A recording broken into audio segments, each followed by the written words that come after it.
E eu falo assim, tomara que eles não me perguntem, a BP tá segura?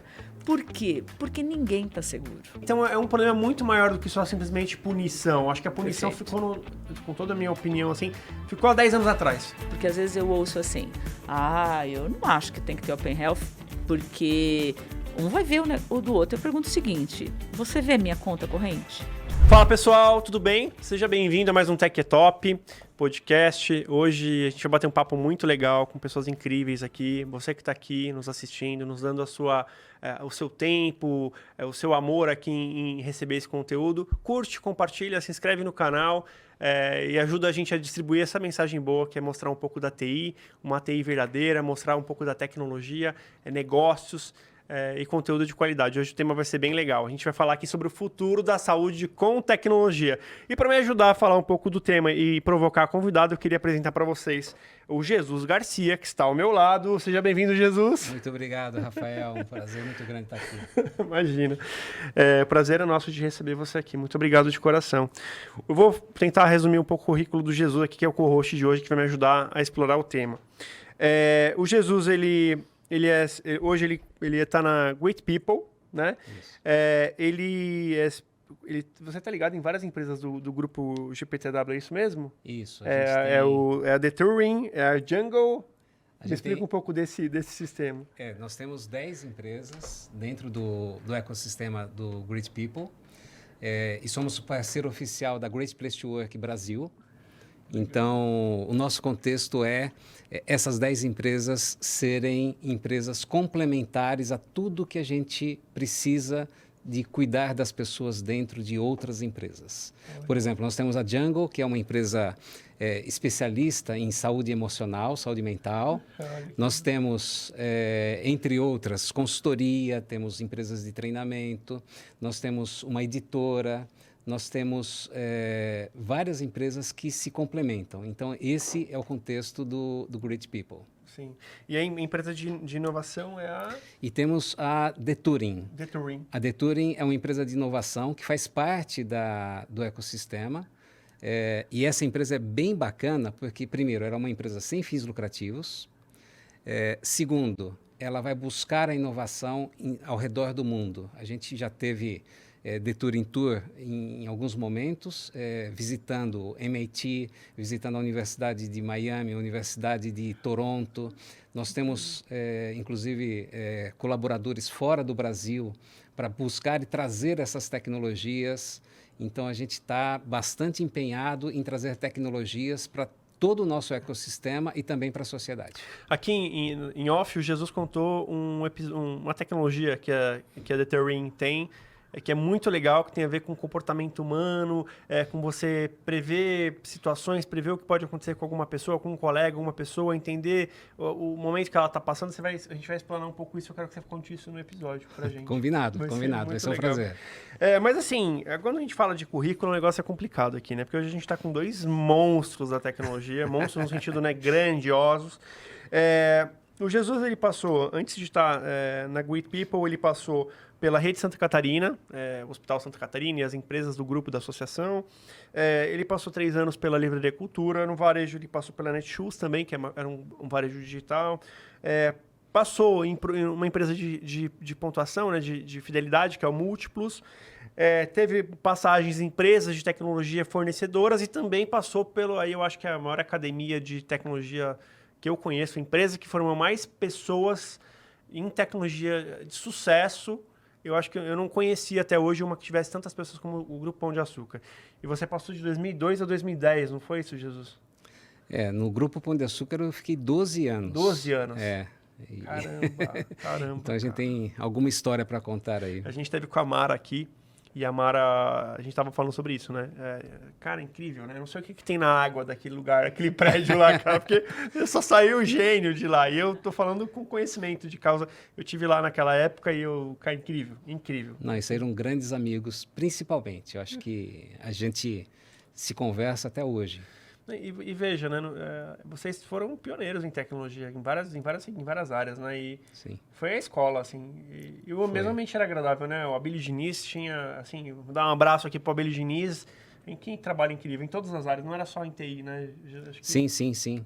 área de negócio também. O Grupo Pão de Açúcar foi mais do que uma empresa, foi uma experiência profissional assim diferenciada. Eu tenho muita gratidão em relação a todo o Grupo Pão de Açúcar. Maravilha. Bom, agora que o meu co-host se apresentou, eu quero apresentar a espetacular, maravilhosa convidada de hoje. É a Lilian Hoffman, é o nome dela. Ela é diretora de tecnologia e inovação da Associação Beneficência Portuguesa, o Hospital Beneficência Portuguesa, e a gente vai falar um pouco sobre o futuro da tecnologia na saúde. Eu também tenho um currículo grande, Lilian, mas eu queria que você desse um oi pro pessoal aí te conhecer. Joia. Bom, primeiro preciso falar que é um super prazer estar aqui contigo, Rafael, e acho que até a oportunidade de estar com Jesus, né? A gente acaba, estar com Jesus não é para todo mundo, tá, gente? Começou o bullying, pessoal. Tem que levar o Jesus pro hospital, né? Começou o bullying. E o Jesus é um querido de muito tempo aí na estrada com a gente, e a gente teve a oportunidade de estar assim, eu num lado, né, eu trabalho ali na BP, e ele do outro lado, porque trabalhava no Grupo Santa Catarina, mas no Santa Catarina também, a gente tinha uma rua que nos dividia, mas a gente esteve sempre muito próximo. Então é um super prazer estar aqui, falar para vocês e poder discutir desse tema tão relevante para a gente, que é a tecnologia. Eu estou hoje como CIO da Beneficência Portuguesa, da BP, né, a Beneficência Portuguesa. E lá na BP eu cuido não só da área de tecnologia da informação, né, que é bastante o nosso tema, mas eu cuido da área de tecnologia médica também. Então, a parte de engenharia clínica, os equipamentos, de suporte à vida, diagnóstico, isso tem um motivo, né, porque a gente acredita muito que tudo isso é dados sobre o paciente, né? Então, se eu tenho um eletrocardiograma, é um dado. Se eu tenho uma imagem médica de uma tomografia, é um dado. Então, se a gente juntar, né, todos esses dados da tecnologia da informação e o dado médico, vamos falar assim, a gente tem uma riqueza de informações importante. E cuido da inovação, né, porque a gente precisa modificar e precisa trazer novas tecnologias. Então, estou lá assim, estou super animada por estar aqui para conversar com vocês, conversar com o público também. O prazer é todo nosso. Eu queria te pedir só um favor, Lê, se você puder ficar mais perto do microfone. Opa. Mas você falou, foi maravilhosa a sua apresentação, mas eu queria te perguntar aqui, você está há praticamente 10 anos, né, no Beneficência Portuguesa, passou pela Redditor, passou pelo Oswaldo Cruz, muitos anos no Oswaldo Cruz. Muitos. E é interessante, porque a sua carreira realmente foi no segmento de saúde, ou seja, você viu a tecnologia se transformando em vários ciclos de inovação durante o tempo. Acho que quando começou realmente a implementação de sistemas hospitalares, a tirar o papel, até a hora que você tinha hoje os exames digitalizados, a partir de imagem, um pouco de análise de dados, e agora indo para uma inteligência artificial. Então você realmente viu toda essa trilha, essa jornada.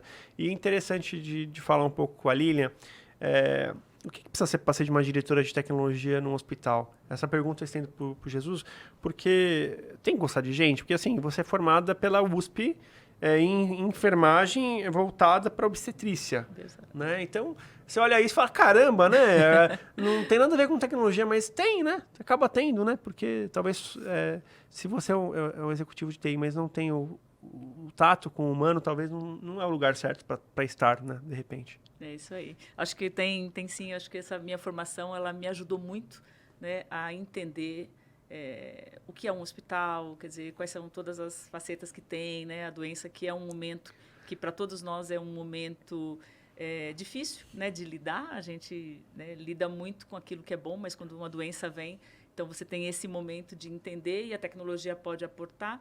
E talvez o que mais tenha me ajudado por ter tido essa formação, eu brinco às vezes com os meus colegas médicos, né? Eu digo que quando eu ouço assim, mas não vai dar para pôr essa tecnologia porque vai dar problema com o paciente, eu falo, doutor, conte-me mais sobre isso, porque eu acho que não vai dar problema. Então, a gente acaba tendo uma interlocução mais facilitada. Mas acho que o que você tocou é super importante. Acho que vale para o hospital e vale para qualquer posição de gestão, né? Ou de liderança. A gente precisa gostar de gente, né? Porque as máquinas são ótimas, as tecnologias são ótimas, mas vamos lembrar que elas são feitas por pessoas. Então, eu acho que quando a gente olha para algo, né, onde você precisa fazer uma estratégia, você precisa ter comprometimento, isso pode ser para uma indústria de alimento, pode ser para um hospital. Acho que a liderança precisa ter isso de pessoas, de gostar de gente. E eu costumo dizer que, na minha carreira, eu vim, né, fiz enfermagem, fiz obstetrícia, num desejo anterior ainda de... Eu gostava muito de lógica, engenharia, e acabei caindo na enfermagem por uma situação pessoal, de que eu tive que escolher uma carreira que eu realmente entrasse vamos dizer, numa escola pública, porque era um momento de decisão da minha vida, não dava para ir para algo que fosse muito difícil. Caí na carreira, né, de enfermagem, que ela tinha uma pontuação na USP que me permitia entrar, e eu falei, vou abraçar esse negócio, vou fazer, e depois eu mudo se for o caso. E me apaixonei pela enfermagem. E aí a vida me deu a oportunidade de ir para o Oswaldo Cruz como estagiária na enfermagem. Só que o Oswaldo Cruz estava mudando um sistema. E aí eu digo que foi aí que eu entrei, virei uma garota de programa, porque eu fui programar. É isso, gente, não entendam errado. Passei a fazer programação de uma linguagem que provavelmente hoje, né, muito pouco existe, chamada Dataflex. Né? Eu usava Dataflex e MAMPs na época. E aí eu coloquei o pé na tecnologia e entendi também que se eu tinha alguma missão de cuidar de alguém, né, sendo enfermeira ou fazendo os partos que eu fiz, né, durante a minha formação, eu tinha com a tecnologia poder de escalar isso muito mais, né? Então eu falo que hoje eu cuido das pessoas, ainda que por trás de uma tela, ainda que por trás de um sensor. Então eu tive essa mudança e aí eu dizia assim, acho que lá na minha adolescência eu dizia que eu queria ser engenheiro, né? E não entendia a tecnologia como se entende hoje, muitos anos atrás. E aí eu não fui, mas eu tenho um filho que é politécnico. Eu falo, a vida vai lá e falo, olha, não é por esse caminho, te entrego por outro. Então, foi assim que eu caí. E adoro essa área que eu estou, mas foi assim que eu saí da saúde para a tecnologia. E continuei na saúde, né? Linda história. Jesus, qual a diferença de atender uma empresa de varejo e atender uma empresa de saúde? E, Lia, eu só vou provocar para você puxar o microfone um pouquinho mais perto de você. Isso, para você ficar confortável. Pode puxar mais para frente. Daí eu... Qual é a diferença? Bom, a gente tem diferenças e tem semelhanças. Eu acho que a primeira coisa, até antes de falar sobre as diferenças, as semelhanças. Tanto varejo quanto saúde, por trás de toda a empresa existem as pessoas. E trabalhar com as pessoas em todo o seu segmento. Tem as pessoas dentro das equipes, dos departamentos, tem as pessoas dentro da empresa e tem os clientes, que também são pessoas. Então, essa intersecção, eu acho que a Lilian abordou de uma forma brilhante, é super importante. Agora, com relação às diferenças. As diferenças na prática não são tão grandes assim. Por quê? Porque, de um lado, você tem o hospital que está na vida das pessoas em todo o seu ciclo, desde o seu nascimento, numa maternidade, até os check-ups, todas as questões simples, até umas questões quando você está já numa idade mais avançada, que você tem também todo esse cuidado dentro do hospital.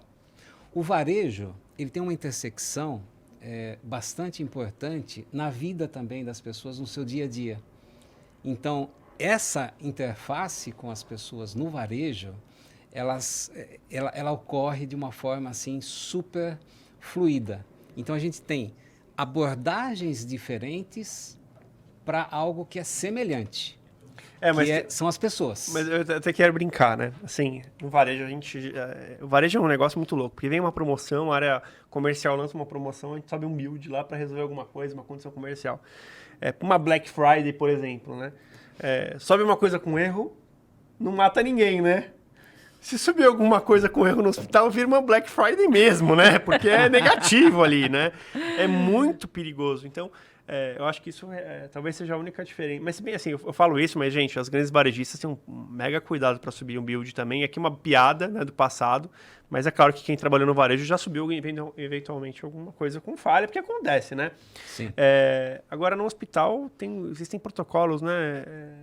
Jesus e Lilian, que são especiais. Eu imagino que para subir uma coisa em produção é inacreditável, né? Assim, eu acho que tem a peculiaridade, né? A gente lida muito com fragilidade, né? A vida tem as suas fragilidades. Então, quando a gente fala de sistemas, quando a gente fala de colocar equipamentos, né? É claro que, com certeza absoluta, né, sistemas, se a gente falar de varejo, falar de marketplace, quer dizer, todo mundo hoje é 24/7, mas é fato que a gente não consegue, num hospital, dar alta para todo mundo para colocar a segunda versão do sistema e depois, quando estiver rodando, a gente readmite todo mundo. Eu costumo dizer que no hospital... Não fecha a loja, né? Dá para fechar a loja. Eu costumo dizer que no hospital, o pessoal, né, hoje isso já é super bem resolvido, mas no passado existia a situação, o pessoal falava assim, mas a TI não pode fazer o plano de contingência, de continuidade de negócio, se o sistema estiver inoperante? Eu falo, pode. Olha, meu plano de contingência vamos dar alta para todos os pacientes, até que a gente consiga recuperar o sistema e depois a gente readmite. Aí o pessoal fala, não, mas isso não pode. Eu falei, então, mas a TI pensaria assim. Então, como é que é um plano de contingência não executado pela TI? Então, acho que a gente tem esses dois aspectos. Quer dizer, a fragilidade, né, literalmente trocar a roda com o carro andando, e nem sempre o parar ela é uma opção para nós, né? Então, você tem que continuar atendendo e você tem que continuar fazendo o exame, você tem que continuar. E a nossa perda, né, que acho que esse é o... Também somos um negócio, também precisamos de lucro, também precisamos ser sustentáveis financeiramente, mas está falando de vida e aí, obviamente, a balança se modifica um pouco, né? Então, um sistema que cause um dano financeiro, ele é ruim para ambos os segmentos, né? Um sistema que cause um dano numa droga, numa interação medicamentosa, aí, vida, obviamente, né? A gente está falando uma coisa intangível, né? Uma coisa intangível. Eu acho que a diferença é a fragilidade. A gente lida com a fragilidade. Eu vou provocar o tema e vou pedir para o Jesus tocar com você, nos ajudar aqui com o tema, mas o futuro da tecnologia em saúde. Em vários setores, setor educacional, o setor... Acho que o setor a tecnologia como um todo deu um salto muito grande na pandemia. Né? A gente fala que a gente acelerou 20 anos em 2 anos de pandemia aguda. Como foi para você na área da medicina? O Jesus pegou esse lado também no Santa Catarina. De repente, os protocolos foram acelerados. De repente, todo aquele protocolo que você não podia ultrapassar foi ultrapassado. Parte disso ficou, o que não ficou, o que voltou como era. A telemedicina... Como é que foi? Foi chocante para você? Você acha que a pandemia acelerou alguma coisa no setor de saúde? Com certeza acelerou. E se a gente, né, olhar para o processo, a pandemia acelerou. Primeiro, ela mudou uma cultura de que os hospitais eles não poderiam ser híbridos em relação à maneira como eles trabalhavam. Se a gente pensar só nesse processo. É claro que, do ponto de vista da enfermagem, das equipes assistenciais, claro que o paciente estava com a gente, portanto, né, era presencial o trabalho. Mas a gente teve uma quebra de paradigma, que era colocar as nossas áreas de back-office para trabalhar remotamente, que era algo que não se pensava nos hospitais, né? A gente já estava tão habituado que o paciente estava lá na nossa casa e que, portanto, todos os nossos colaboradores também estavam lá. Então, acho que isso foi uma quebra de paradigma e que não voltou, né? E ainda bem. Então, a gente manteve os modelos híbridos, trazendo benefícios, qualidade de vida, um modelo de trabalho muito mais facilitado por conta do processo de poder ser presencial e remoto, e trouxe também as suas particularidades, mudar o modelo de gestão, quer dizer, ter mais indicadores que possam aferir a qualidade da entrega do trabalho, coisas que às vezes a gente achava que olhando a pessoa do seu lado você garantia que ela estava trabalhando, né? E hoje a gente também teve que se sofisticar para poder entregar. Então, acho que esse lado de dizer os hospitais também podem trabalhar de modo híbrido foi uma das coisas. Quando a gente fala da aplicabilidade na saúde, né, o cuidado digital, a telemedicina é o grande exemplo, né, seja ele não só na aceitação do uso, mas nas questões legais, né? A gente tem que lembrar que antes da pandemia, no Brasil, não nos eram permitido executar. Né? E a gente podia executar de médico para médico, então já existia essa telemedicina muito mais de segunda opinião, mas não a telemedicina, né, B2C, da empresa para o paciente. Então, isso com certeza acelerou, e aí, obviamente, a mudança legal foi fator relevante. A telemedicina ela foi colocada muito como uma maneira protetiva do paciente. Então, eu tenho um paciente vulnerável, um idoso, e, portanto, a telemedicina pode fazer com que ele não se exponha ao vírus. Então, ela foi usada muito naquele momento não como um processo de entrega de saúde, mas uma medida protetiva para que essas pessoas não circulassem e pudessem continuar sendo atendidas. Isso depois da pandemia, né? Depois, agora a gente já pode falar depois, né? Mas depois, quando a gente foi conhecendo mais essa doença, foi mudando um pouco o foco do uso da telemedicina. Então, ela começou a ser entendida como uma melhor possibilidade, independente disso. Então, se eu tenho um retorno, se eu tenho uma orientação, se eu tenho uma realidade onde eu posso ter uma condição melhor, eu não preciso me deslocar, eu não preciso, mesmo para os hospitais, né, eu não preciso de uma estrutura física, porque vamos pensar que quando alguém vai ao hospital para uma consulta, eu tenho recepção, eu tenho totem, eu tenho fila, eu tenho computador, eu tenho a recepcionista, eu tenho a sala do médico, a energia, o elevador, o ar-condicionado, e dá para fazer aqui uma lista enorme. Sim, todos os protocolos de limpeza e... Tudo. A hora que eu tenho a telemedicina... Claro que eu tenho infraestrutura embarcada e, portanto, tem um custo, mas isso fica mais facilitado. E para o paciente, mais agradável, porque ele acaba não tendo deslocamento. Então, a telemedicina ela começou a se modificar em qual aplicabilidade, né? E aonde ela tinha, que limitação ela tinha, mas ela veio para ficar. Acho que isso é uma grande aposta, né? Não só da BP, mas do mercado de saúde. O que a gente precisa agora encontrar maneiras de amplificar a telemedicina, né? Então, se eu falo com este paciente, se eu registro, se eu tiro uma história ou eu dou orientação, mas eu quero poder fazer um exame físico com essa telemedicina. Então, hoje, né, situações de devices que possam permitir, seja uma cabine, seja uma maneira em que o paciente possa, né, um kit que vá para a casa dele, dependendo, e ele possa ter parâmetros que o médico possa validar, acho que isso veio para ficar. E uma coisa que eu acho que veio para ficar bastante na época da pandemia é o uso do dado, né? A gente tem exemplos bem interessantes, inclusive de cooperação, né? Na pandemia, nós fizemos, né, vários hospitais participaram de doação de dados anonimizados para poder fazer prevenção ou predição de Covid. Então, nossa, o dado nunca foi tão visto como importante como na pandemia. Então, acho que ela acelerou não só esses, né, instrumentos de atendimento remoto, vamos falar assim, mas ela acelerou muito como a saúde pode olhar para o dado e como ela pode baratear, ela pode predizer. Então, eu vejo isso. Isso veio para ficar e, com certeza, mudou a maneira como a medicina é encarada. Não tenho dúvidas. Fantástico. Quer mandar alguma coisa, Jesus? Não, só complementando o que você falou, que eu acho que o processo da telemedicina, associado com todo esse contexto, ele mudou não só o contexto dos hospitais e da saúde, mas também ele está conectado com a sociedade. Uhum. Eu vejo isso. E por que isso? Porque hoje a gente tem pesquisas, inclusive no Great People, que 70% das empresas já tem teletrabalho, já tem home office. Então isso traz uma liberdade de ter uma saúde de qualidade e você está em outra cidade, você está conectado com o seu hospital, com o seu especialista e associado com o receituário digital, você tem isso daí, você pode trabalhar a partir da praia, de uma outra cidade, da tua terra natal.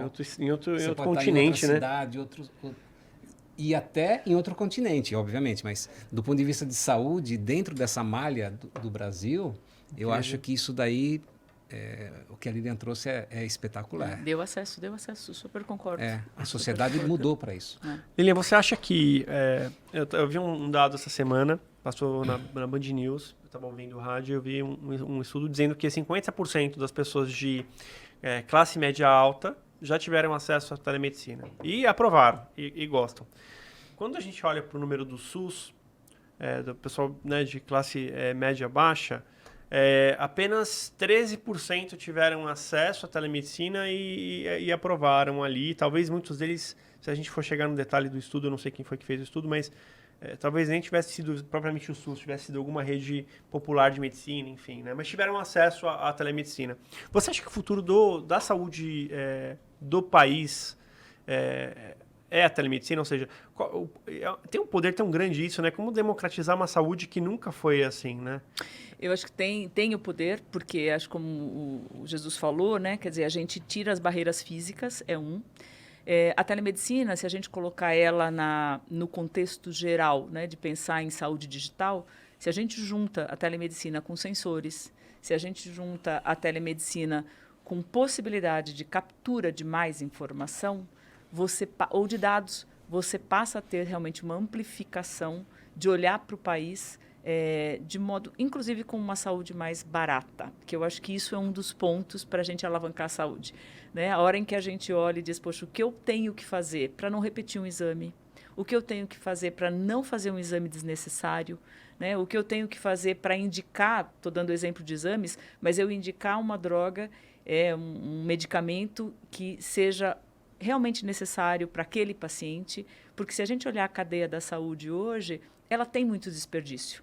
Né? Então, você diz, poxa, nós somos um país que acaba tendo um modelo de saúde muito interessante, que é o modelo do SUS, né? Com um acesso, às vezes, mais dificultado, mas é fato que, se a gente usar de tecnologia e usar de recursos para que a gente aplique a saúde sem desperdício, a gente vai amplificar muito isso. E a própria questão da telemedicina em si, ela também alavanca, eu acho que como o Jesus comentou, o conhecimento. Existe um projeto chamado Telemedicina UTIs, do PROAD, né, um projeto governamental que une os hospitais, BP faz parte, onde o objetivo dele não é atender o paciente final diretamente, mas é uma tele-UTI, onde médicos de referência de UTIs, vamos dizer, mais capacitadas numa determinada patologia, orientam o tratamento de pacientes que estão em outras regiões do país, sendo cuidados por médicos que às vezes não tenham a mesma capacitação. E acho que aí vem um ponto importante da tecnologia, porque a tecnologia ela tem o poder de aproximar o conhecimento. Seja um exemplo como uma tele-UTI, onde um médico mais capacitado orienta, seja tecnologias que permitem que esse desnível que a gente tem entre experiência, conhecimento, ele seja aproximado.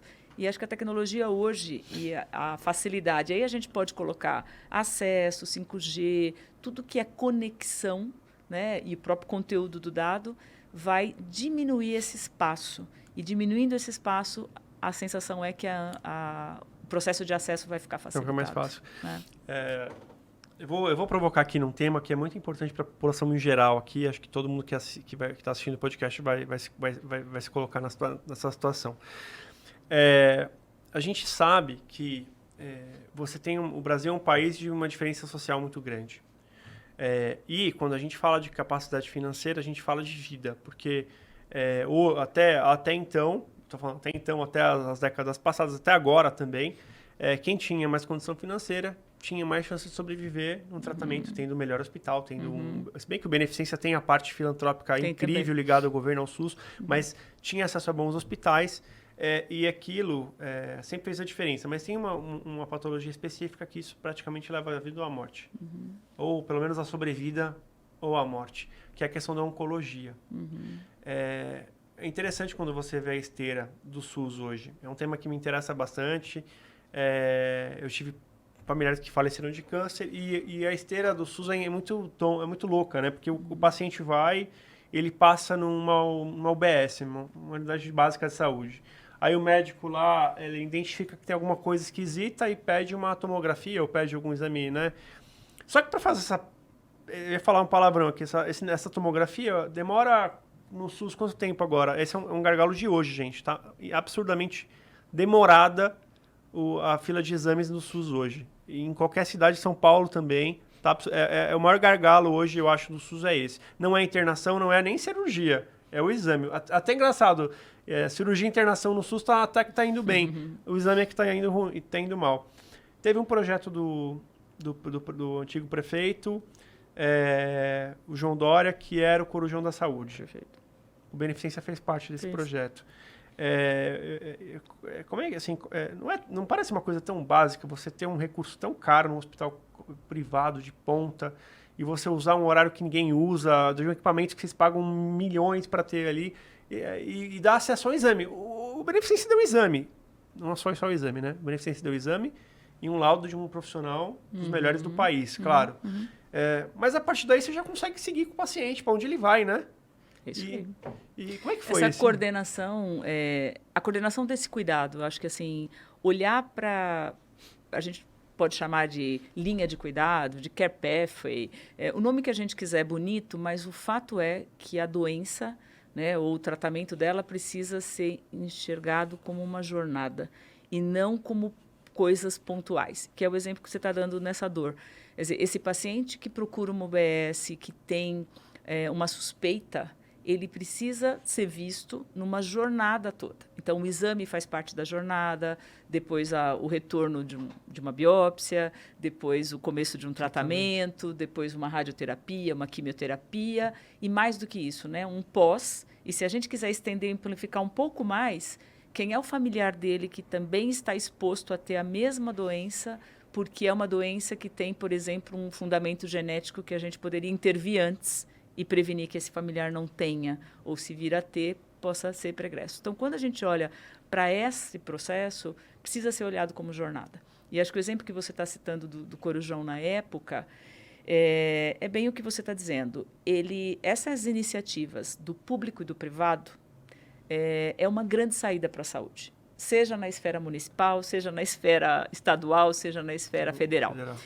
Porque é fato, e se eu for pensar agora, eu não vou pensar em nenhum lado filantrópico. Não vamos pensar que a gente pode fazer um exame, que um paciente vai ter o seu diagnóstico mais rápido, ele vai se curar, esse é o lado bom, né? Mas vamos pensar em negócio só. Isso é bom ou é ruim? Como você disse, é bom para o hospital privado. Porque eu tenho, por exemplo, cuido da engenharia clínica. Então, eu ter um tomógrafo significa que eu tenho um espaço, um ar-condicionado, eu pago manutenção. Então, eu tenho um custo fixo para ter... Tem vistoria, né? Tudo. Então, eu tenho um custo fixo. Então, aquela tomografia me custa X. Se eu faço exames, e óbvio que eu tenho que ter rentabilidade aqui, e eu faço exames, e de repente eu faço exames com um valor que cobre só meu custo. Fiz uma iniciativa privada e pública, e eu estou recebendo um valor menor do que a operadora me paga, vamos dizer que seja isso, mas eu estou diluindo o meu custo fixo, é vantagem. Porque eu, de alguma forma, eu estou com um momento, eu posso estar ocioso e, portanto, eu alavanco uma fila e eu propicio que essa jornada seja mais fluida e eu tiro um custo fixo da empresa privada. Então, essas parcerias, se bem desenhadas, elas são parte de um processo, porque a gente também tem ociosidade na saúde. Então, né, se a gente pegar só a região do Paraíso, né, e contar quantos hospitais tenho certeza absoluta que se a gente colocar numa grade, nós temos horas e horas ociosas de equipamento. Né? Horas, né? Dias, eu diria, e se pensar, vamos ter meses ociosos. Então, essas iniciativas, elas são muito interessantes. E o olhar, ele precisa ser da jornada, porque também o paciente, ele às vezes tem o diagnóstico, ele faz o tratamento e muitas vezes esse pós-tratamento, que pode ser a grande saída entre uma efetiva melhora ou um retorno no PS, na unidade básica, ou seja, eu continuo encarecendo esse circuito porque às vezes eu trato mal ou posso tratar mal o pós desse paciente. Isso também é uma coisa que a BP tem olhado bastante, que a gente, né, tem se colocado como hub de saúde e a gente tem trabalhado, a gente ainda tem muito que avançar, porque a gente faz muito alta complexidade, tem tocado um pouco na prevenção, mas a gente ainda não é expert em fazer o pós. E às vezes a gente também vê que a gente encarece porque esse paciente volta no nosso PS. E aí a operadora paga de novo. Poxa, mas se eu tivesse tratado, por exemplo, de um engajamento para ele tomar o medicamento corretamente, ele não voltaria no PS com a pressão alta.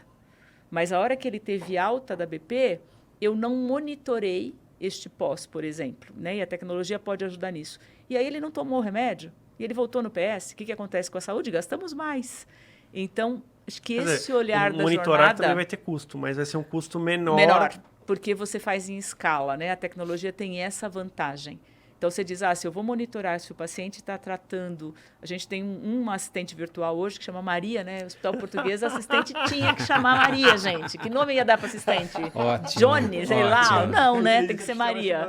João, E aí a Maria hoje, que é um MVP, a gente trata, mas para citar um exemplo, né? A gente trata, por exemplo, tem determinados pacientes que, dependendo da idade ou da cirurgia que foram submetidos, eles têm uma probabilidade de ter uma doença que a gente chama de TEV, que é tromboembolismo venoso, que é perigoso no pós-operatório, que é, às vezes, até pela duração da cirurgia, ele fica muito parado, vamos pensar que o sangue coagula, e é muito perigoso, pode coagular no pulmão, no cérebro, então é perigoso. Então, o paciente, quando tem alta, ele passa a ter que tomar uma droga que faz com que esse sangue fique um pouquinho mais fluido, né? Médicos que tiverem me ouvido, me perdoem, tá? Porque eu fiz a faculdade de enfermagem há 30 anos, né? Então, mas basicamente é isso. E esse paciente toma essa droga para evitar que tenha esse trombo e volte, né? E tenha uma gravidade. E aí nós fizemos uma... E como é que a gente fazia para controlar esse paciente? O farmacêutico ligava para o paciente sai com a droga perguntando, tomou, não tomou, tem dúvida e tal. Não preciso dizer que muitas altas dia, uma em farmacêutica, 2, 3, 5 para liga, o paciente não atende, não atende o telefone, número desconhecido e tal. À medida em que a gente colocou uma assistente virtual, a gente escalou. Então, você diz assim, o custo para desenvolver o assistente virtual, porque aí o paciente conversa com o paciente pergunta, tomou a droga, não tomou?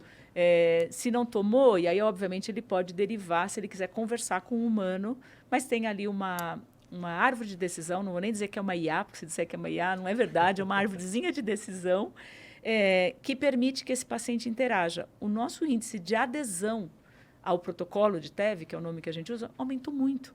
Então, você fala, num primeiro momento, desenvolver a IA, ela custou mais do que um processo, né, com um farmacêutico? Custou. Mas eu uso indiscriminadamente. Então, esse processo também eu gastei aqui, coloquei, evito que este paciente volte. Estou falando só de dinheiro, não estou falando nem da vida do cara que é poupada. Já diminuiu. Então, a tecnologia tem esse processo também. Né? A gente pode escalar. Eu queria fazer um comentário, você me corta a hora que você quiser, Jesus. Estou com uma coisa na cabeça, assim, a gente estava falando aqui sobre SUS, sobre público-privado, etc. Para mim não faz sentido a gente ter máquinas de exames tão complexas numa unidade de saúde pública. Porque é uma máquina que tem que ter um cuidado especial, protocolos, etc. E é diferente, tem que ter ali profissionais capacitados e tal. O SUS tem que seguir uma tabela de salários e tal. Ele não vai ter a mesma agilidade para cuidar de um equipamento desse como tem um hospital, que pode trazer um especialista para, enfim, para ajustar alguma coisa. Vai ter que fazer uma concorrência pública, vai chegar a várias empresas, não necessariamente vai ser a melhor. Então, pela estrutura, e está certa a estrutura, eu acho que não tem outra, né? Por enquanto não inventamos uma melhor. Mas pela estrutura concorrencial do SUS, ele nunca vai conseguir ter a capacidade de administrar bem uma máquina de alto custo agregado como o BP tem. Então, a parceria público-privada seria absolutamente fantástica nesse sentido. E aí, quando a gente olha a saúde, a gente acha que a rede privada, que os planos de saúde, que as operadoras de saúde, que os hospitais estão nadando no dinheiro, né? E eu tenho acompanhado recentemente alguns estudos e algumas matérias dizendo que não está bem assim, né? Aí eu vi até uma matéria agora que as operadoras de saúde vão aumentar em 18%. Os planos individuais não são os coletivos seguem outra regra, também está tendo bastante reajuste nos coletivos, mas esse fala, caramba, 18% e tal. Mas a inflação hospitalar não acompanhou a inflação que a gente viu aí do IPCA, né? É dólar, é importação, cada vez mais os países se protegendo, agora uma guerra, aí agora você vê que a geopolítica mudou, não existe mais integração tão grande do mundo como era, então estão se privilegiando os amigos, né? Isso vai acontecer talvez cada vez mais na próxima década, espero que passe, né? Que a gente volte a ser integrado como éramos antes, mas queria que você falasse um pouquinho sobre isso ali. Como é que você vê esse mercado? Essa visão, o mercado de saúde, né, no Brasil, mundialmente também tem seus reflexos, mas no Brasil, acho que a gente está vivendo a pior crise financeira dos últimos 20 anos, com certeza. Né? E a verdade é que a gente costuma dizer não está bom para nenhum dos elos da cadeia. Né? Então, a gente diz assim, está bom para os hospitais? Não, não está bom para os hospitais. Está bom para as operadoras? Também não está bom para as operadoras. Está bom para os pacientes? Também não. E se a gente olhar hoje no mercado de saúde, a gente diz assim, claro que a nossa relação, por exemplo, o hospital é cooperadora, a gente diz, a nossa fonte pagadora é operadora, mas, na verdade, a nossa fonte pagadora são as empresas, porque a empresa é que contrata um plano de saúde coletivo. E aí, né, nós atendemos, então, a operadora que acaba intermediando esse processo, ela é um dos elos. E se a gente olhar, né, qualquer pessoa hoje que está dentro de uma instituição e que tenha que fazer uma leitura financeira da instituição, uma das contas que a gente mais olha chama benefícios, e dentro do benefício está plano de saúde. Então, empresas que pagam, né, plano de saúde hoje buscam muito essa questão, porque essa cadeia está totalmente deteriorada. E a saída disso, né, que a gente tem apostado, ninguém tem a bola de cristal, né, de qual é essa saída. O fato é que cada vez mais a saúde suplementar ela acaba tendo menos pacientes, porque as pessoas não conseguem mais sustentar essa saúde suplementar. Com isso, a gente acaba também pressionando o próprio SUS, porque a pessoa deixa de ter o seu convênio e ela vai procurar a saúde pública. Perfeito. Então, também deságua também não adianta, nisso. Não resolve. Não resolve. Então, a sensação que dá é que o modelo precisa mudar. E aí, o que pode mudar nesse modelo? E a gente tem, claro, uma pressão financeira por equipamentos muito sofisticados, a gente tem drogas cada vez mais caras, a gente tem a mão de obra também dificultada, o insumo mesmo, né, do ponto de vista de produção. Então, tudo encareceu, já não se consegue sustentar o plano, o hospital, ao mesmo tempo, precisa comprar o insumo, pagar o colaborador e ainda conseguir ter lucro. Então, a aposta que a gente tem feito é que os modelos de negócio precisam modificar. A gente precisa inverter, né, e o jargão não vamos tratar da doença, vamos tratar da saúde, mas é isso. Né? Então, se diz o seguinte, como é que eu posso trabalhar para que seja sustentável esta condição? Prevenção é um modelo, né? Como é que eu navego este paciente para que ele não piore e que, portanto, eu reduza. E eu, por exemplo, como hospital, como é que eu posso ser remunerado? Eu posso cuidar de um grupo de vidas desta operadora. Vou dar um exemplo também só para materializar. A gente tem um projeto que a gente trata, por exemplo, para obesidade.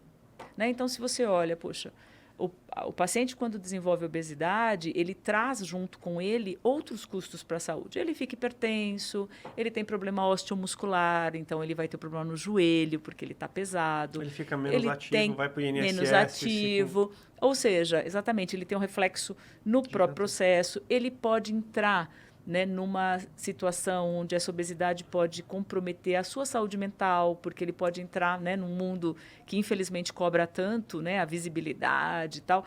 Ele pode também se sentir num determinado momento, ou seja, você olha para uma doença que por si só ela traz, obviamente, uma dor para quem a tem, e, né, que não lide saudavelmente com isso. Eu não estou falando de nada estético, estou falando de saúde, mas ao mesmo tempo custa. Aí você fala, como é que eu posso tratar isso? Então, né, vou dar esse exemplo. Poxa, eu preciso instituir programas que permitam que, dentro de uma população, eu identifique, entregue personalizado. Então, se a pessoa ela não é um obeso, mas ela tem este processo, ela está então eu vou entrar com cuidado emocional, eu vou entrar com dieta, eu vou entrar com processos que permitam que ela não avance. Poxa, mas eu já tenho paciente que está detectado, está tendo problema de saúde. Eu posso entrar com uma cirurgia, né, e fazer a gastroplastia e seguir acompanhando. Ou seja, tornar esta população saudável. Eu não preciso falar, claro que a atenção primária é super importante, mas eu estou falando de uma população que eu preciso torná-la saudável. À medida em que eu torno essa população saudável, este plano de saúde passa a ter menos custo com essa população. Portanto, eu diminuo o sinistro. Eu diminuindo o sinistro, provavelmente eu não tenho tanta necessidade de reajuste. Falei, mas e o hospital, como ganha? Eu tenho que ser remunerado pela minha eficiência. Então, se você tinha uma população, eu tenho que ser remunerado pelo engajamento, pela eficiência. Diminuiu o seu sinistro, porque esse paciente não está voltando num PS com pico hipertensivo, eu tenho que ser remunerado por isso. Ou seja, a gente tem apostado muito que esse modelo precisa mudar. De repente tem que ser remunerado porque o paciente não voltou mais, né? Saúde, exatamente. Eu acertei, obrigado, galera, né? Acertei, tô indo bem, né? É indicadores de saúde e não de doença. Porque hoje a gente fala assim, nossa, você tem uma taxa de permanência muito alta. Então, aí a BP fala assim, não, mas o paciente é mais complexo. Não, mas a taxa de permanência do paciente da cirurgia X é 4 dias, na BP é 6. Não, mas eu quero saber como é que sai o meu paciente de 6 dias, como sai o seu paciente de 4. Porque ele vai voltar depois, fica adianta, ele vai voltar. Né? Então, olhar para isso, está olhando para a doença, não está olhando para a saúde. Então, a gente tem tentado. Mas é uma interlocução que, por mais crise que a gente veja agora, a gente vê com bons olhos. Porque nem todo mundo estava disposto a sentar na mesa para discutir esses modelos. Agora é questão de sobrevivência, sentar na mesa e discutir esses modelos. Então, é a história de, na crise, sempre a gente acha caminhos, né? Então, a gente diz, é ruim? Está sendo difícil lidar com esse momento dentro do hospital? Com certeza. Mas a gente vê com bons olhos, porque é a hora que os atores todos estão dispostos a sentar na mesa e falar, gente, não dá para continuar. Imagina que na pandemia você teve queda de receita, não teve cirurgia, não teve consultas eletivas, caiu muito. Ninguém queria se consultar. Não é que não tinha, ninguém queria. Fazer exame, nada. Então, uma coisa, os hospitais são liberados para funcionar. Tá bom, é essencial, mas quem é que queria marcar uma consulta, né? Exatamente. E aí você vê o seu custo aumentar. Sim. O Jesus, antes de gravar o episódio, estava comentando o custo de máscara, que é um custo inacreditável, né? Então, não a gente acha que os hospitais ganham muito e tal, que as operadoras ganham muito, mas, cara, se elas errarem uma vírgula na sua matriz de lógica de precificação, é um rombo gigantesco, né, no final de um ano, né, de um exercício. Então, realmente é um mercado que é engraçado, né? Porque, assim, existem as pessoas que estão lá controlando, elas têm uma obrigação de controlar custo, para deixar a operação de pé. É uma operação privada. Tá bom. Então, ela está lá controlando o tempo de permanência, se precisou, se não precisou, aquele exame precisava, se não precisava. Isso está tudo certo, senão também vira, né? Vira festa, não digo BP, mas no geral. Mas né? Tem que ter, não tem que ter desperdício, tem que ter controle. Isso. É isso aí. Mas aí, esse cara está lá preocupado com isso, com o dia a dia. O hospital está preocupado com o dia a dia, com a conta do mês seguinte. Quem é que vai parar? Acho que há de se criar, né, um conselho disso, que se crie pessoas que falem, olha, que é o que diz a inovação, né? Eu estava falando com o Marcelo Vera sobre Trends Innovation, né? Para! A gente falou de inovação agora. Foi. Cara, alguém tem que sair da operação, né, do incêndio e ficar fora pensando num modelo completamente diferente que é o que você está propondo. É isso aí. A gente fala que, né, tem os termos da moda, ambidestria, bimodal, né? Mas o fato é isso mesmo. Quer dizer, quem é que se afasta da operação para olhar sobre uma outra vertente? Então, isso pode ser num departamento, né? A hora em que eu preciso colocar uma tecnologia nova, pode ser numa empresa. Quer dizer, quem se afasta para enxergar, né? Subir alguns pés para poder olhar e ter a visão do todo. Isso é necessário. E a gente, né, mais do que nunca, quer dizer, e precisa ser o ecossistema inteiro. Então, não dá para a indústria fazer isso sozinha. Né, e dizer, olha, eu estou colocando 10 mil moléculas aqui, novas, que vão ser super prioritárias para uma questão de uma doença que, na verdade, eu não consigo financiar. Né? A medicina não vai conseguir pagar por isso. Mesma coisa operadora. Não adianta eu olhar para os meus custos e dizer, vou pôr lá 25% de reajuste, porque o que vai acontecer é que você deixará de ter pessoas, porque as empresas vão, né, hoje em dia tem esse movimento. As empresas elas vão trocando de plano e isso é muito maluco. Por quê? Por que as operadoras, a gente acha que é o ovo a galinha isso, por que a operadora não investe a longo prazo e faz programas de educação, de prevenção? Porque a média que uma pessoa fica num plano de saúde é 2 a 3 anos. Então, e por que acontece isso? Porque a empresa que contrata, na hora que fala está muito caro, o que ela faz? Ela muda de plano. Então, ninguém investe em prevenção porque esse cliente não será seu no futuro.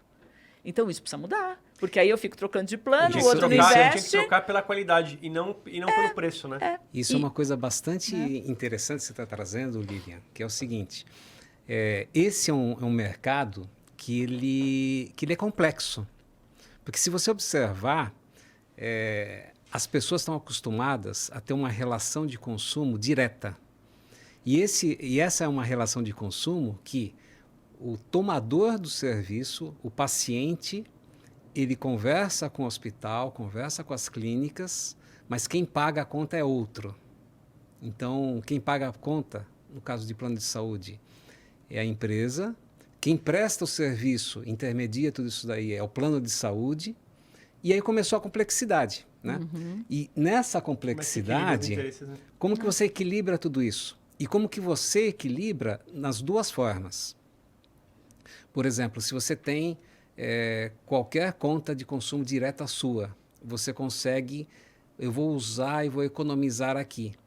Agora, o plano de saúde não. O plano de saúde é algo que, para você, de uma forma meio que indireta, dá a impressão que você não tem esse custo.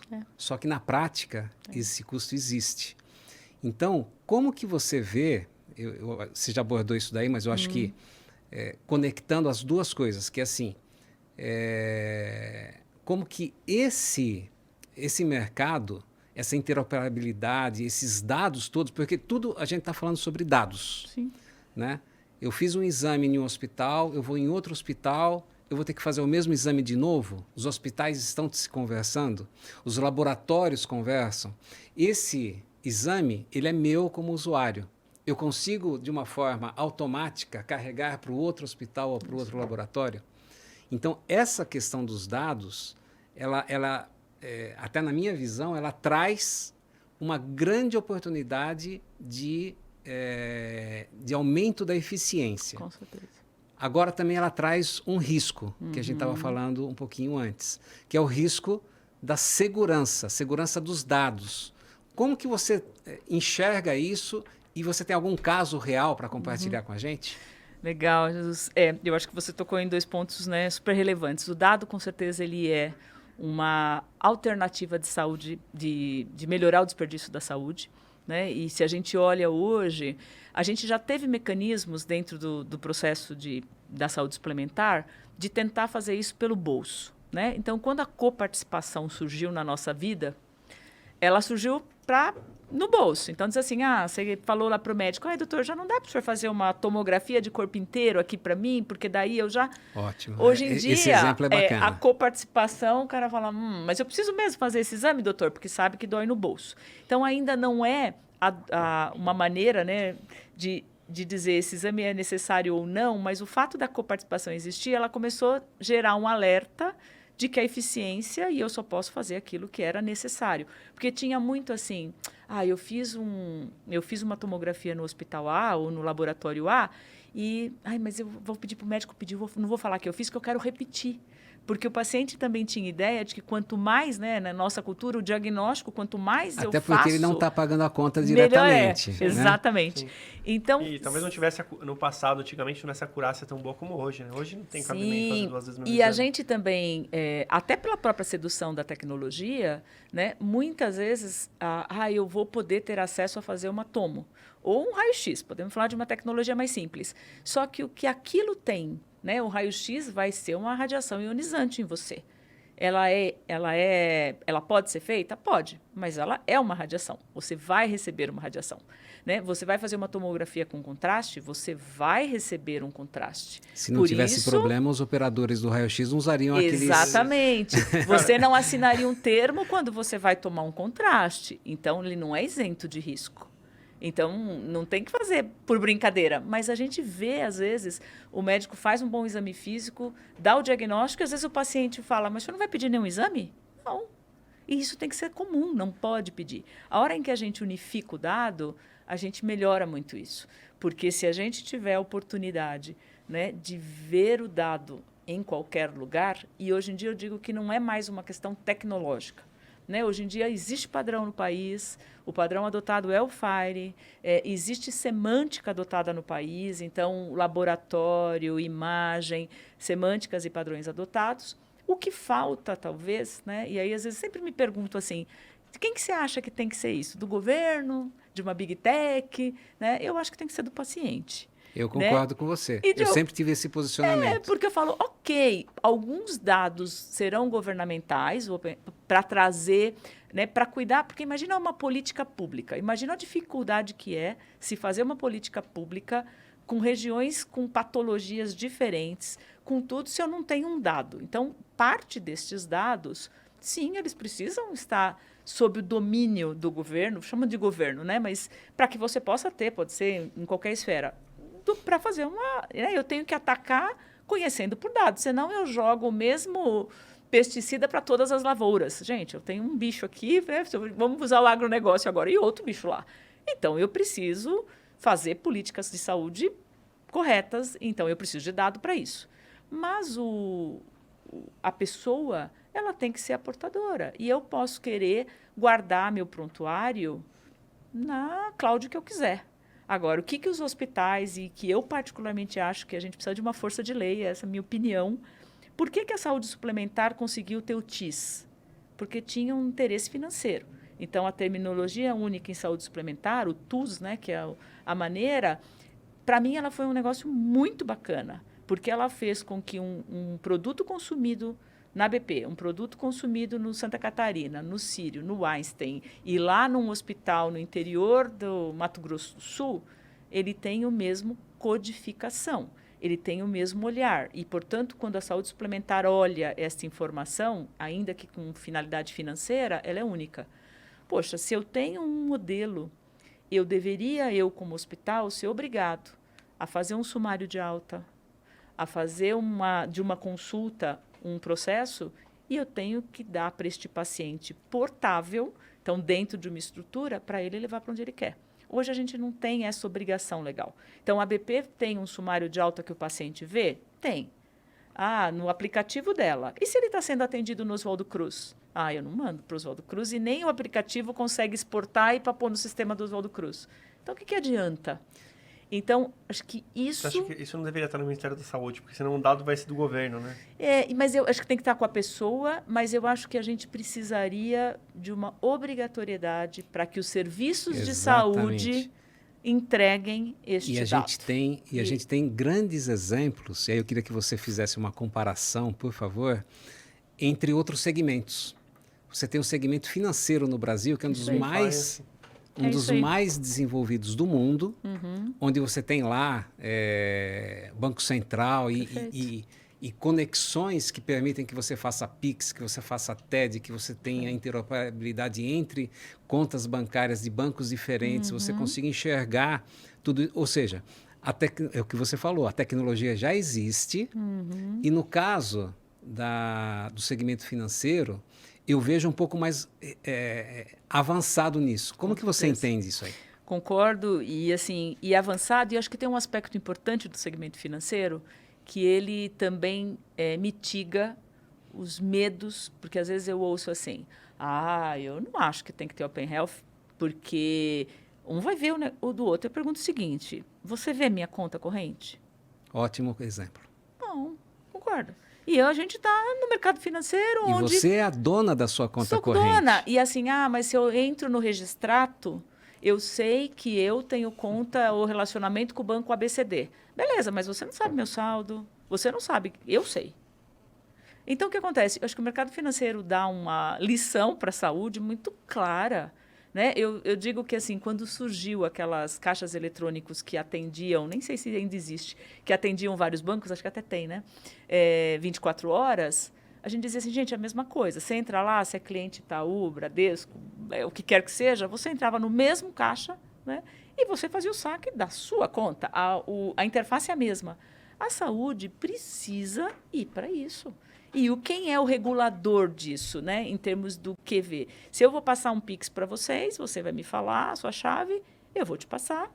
Quem vai ter certeza de que isso caiu na sua conta é você, eu vou ter um documento. Então, se eu tenho o meu dado de saúde, eu vou te passar, você vai receber porque eu te autorizei.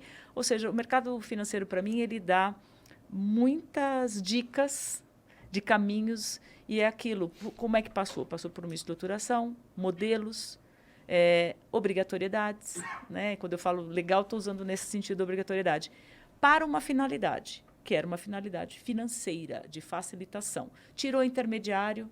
Quanto intermediário sumiu com a automação do mercado financeiro? A gente tem que tirar intermediário da saúde, porque ela é cara por isso. Né? Eu tenho lá N intermediários que estão na cadeia de saúde que não precisaria existir. Para que eu preciso desse intermediário? Eu poderia ir direto, né? Eu poderia transacionar esse dado direto, eu poderia ter esse acesso direto. Então, eu concordo com você. E a saúde precisa correr atrás. E o mercado financeiro, para mim, é uma inspiração para que a saúde pudesse. E ela fica nítido que não vai ter confusão de dados. Se bem feito, não tem confusão de dados. Cada um e do a gente seu. tem até alguns exemplos, né? No caso de criptomoedas também, Isso. que você tem plataformas que o dado fica com você. Tanto que se você tem a tua conta de criptomoeda, tanto é só sua, que se você perder aquele HD, aquele computador, você perdeu o teu dinheiro. É isso aí. É isso aí. Ou seja, muito bem você podia ter os seus dados de saúde, talvez não num HD, mas numa nuvem que é só sua. Que você tenha essa... Até com mesmo a tecnologia de NFT, por exemplo, né? Sim, E se a gente pensar nos sensores, né? Todo mundo aqui está ou o seu relógio, ou o seu... Né? Alguma maneira, algum sensor a gente tem. A gente lida com o dado de saúde muito displicentemente. Porque na hora que você baixa, dá download do aplicativo, está falando que vai falar sim, a gente compartilha tudo. Né?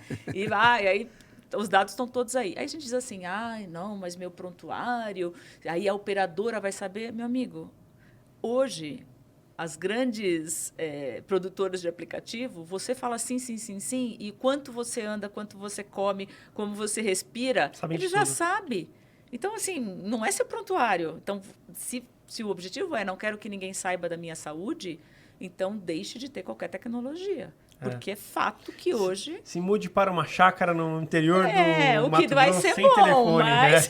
Falando sobre dados, uma coisa que é interessante até para esclarecer para todos aqui, grandes laboratórios têm grandes incentivos para você pegar um desconto na compra daquele medicamento, colocando o CRM do médico e se identificando.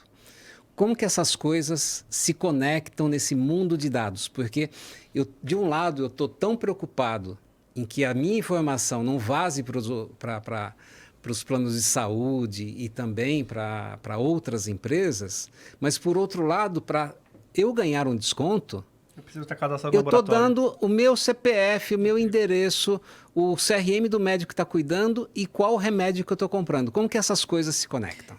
Quando a gente fala disso, né, se a gente pensar no advento da própria receita digital, né, que foi alavancada pela pandemia, né, e que fez com que o processo de prescrição, né, ele ficasse mais eletrônico possível, né, com certificação digital, com tudo que foi regulado pelo governo de modo correto, até para que a gente não tenha. Mas é fato que este dado ele foi compartilhado. Você diz o que tem por trás, né? E eu particularmente, você diz, poxa, a indústria farmacêutica se beneficia. Mas a indústria farmacêutica gasta muito para fazer pesquisa. E ela precisa do dado. Com certeza. Né? Então, a gente às vezes fala assim, nossa, a indústria farmacêutica, esse medicamento é muito caro. Mas ninguém olha, né, o quanto ela gastou para aquilo. Eu acho que o que a gente tem, quer dizer, a tecnologia que propicia isso é ótima, porque ela vai fazer com que eu consiga fazer mais pesquisas em saúde, entender o que aconteceu. Se a gente pensar nesse dado especificamente, eu sei que este paciente está consumindo um antihipertensivo. Beleza.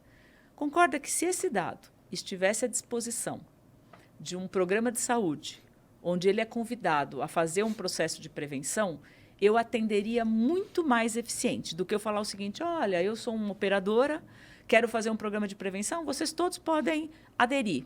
Um vai porque acha legal, o outro não vai e tal. À medida em que a gente chega na personalização, eu sei que você está tomando, então eu sei que você é hipertenso. A chance de engajamento é melhor. Então, o dado ser usado para o bem, que seria esse exemplo, ele é fantástico. Agora, este mesmo dado pode ser usado para o mal? Pode. Né? E vamos dizer que esse dado seja mal cuidado e eu vou contratar um colaborador.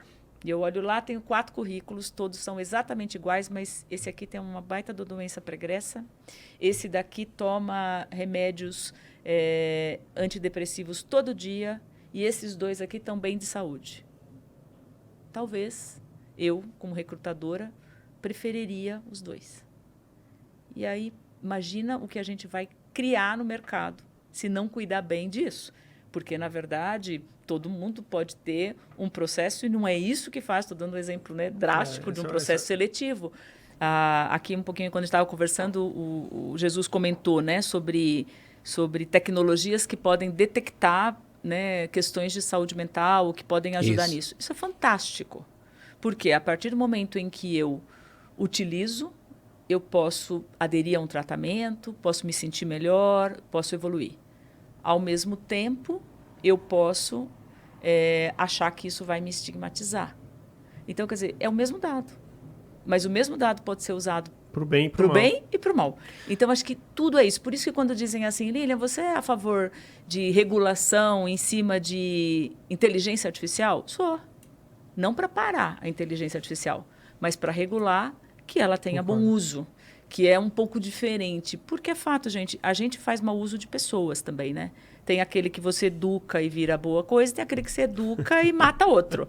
Então, é fato, tem né? Tem o médico, né? E tem o assassino, né? Tem os dois opostos, tudo é uma pessoa, né?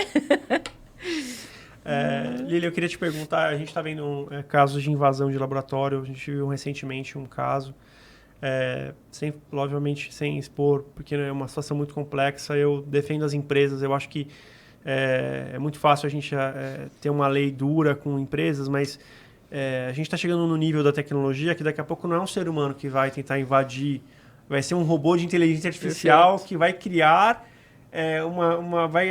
vai induzir, de repente, um programador sem saber a desenvolver um sistema com uma falha. Então, é um problema muito maior do que só simplesmente punição. Acho que a punição ficou, com toda a minha opinião, assim, ficou há 10 anos atrás. Há 10 anos atrás a punição fazia sentido, hoje eu acho que é um problema geral. Então, como é que está isso? Qual é a preocupação? Imagina de uma empresa como o BP tem hoje com relação à segurança de dados, e o que você já viu que é o que mais chama atenção, que mais a gente deve tomar cuidado? Perfeito.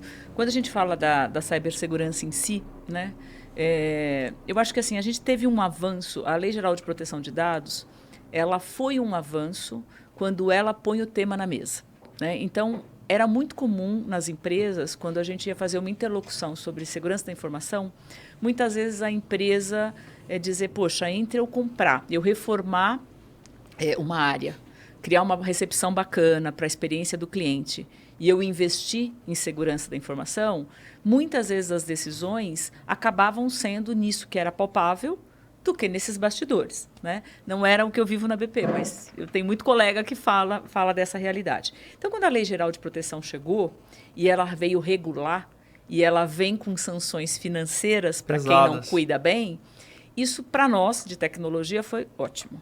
Porque isso pôs, né, o board da empresa discute sobre isso, porque além de imagem, além da percepção do cliente, né, em relação à empresa, vai mexer no seu bolso se a gente não cuidar adequadamente de segurança. Então, esse foi um fator importante e relevante na Lei Geral de Proteção de Dados. Só que o que a gente vem vivendo, e quando a gente olha para a cibersegurança, que é o que tira o sono, com certeza absoluta, de todo CIO, né? Qual que é a minha maior dor hoje? Cibersegurança.